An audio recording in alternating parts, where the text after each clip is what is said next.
এ দেখো কি গো আজ জামাই ষষ্ঠী মা বাবা হয়তো আসবে বুঝতে পেরেছো তো আগেরবারে 50 সন্দেশ না নাচতে নাচতে গিয়েছিলে এইবার তো তা না হয় এইবার একটা বড় হাঁড়ি করে মিষ্টি আর নাচ আনবা বুঝছো তো বড় হাঁড়ি তো হ্যাঁ এবার বড় হাঁড়ি আনলে হয়ে যাবে মানে তোমার সাথে আমি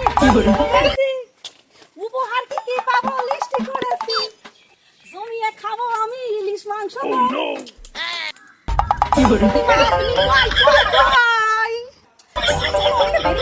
আরে যাচ্ছে ঠিক আছে মিষ্টির হাঁড়িটা না হয় তাও ঠিক আছে কিন্তু মাছটা এত ছোট কেন নিলে গো আরে তুমি তো বললে মাছ নিতে আমি মাছই নিয়েছি তুমি চুপ করো তো কিপটে আমার সব সময় আগেরবারে 50 সন্দেশ নিয়ে এসেছি ঠিক আছে চলো চলো পরের বারে বড় মাছ নেবো, চলো ওদিকে চলো আমার খিদে পেয়ে গেছে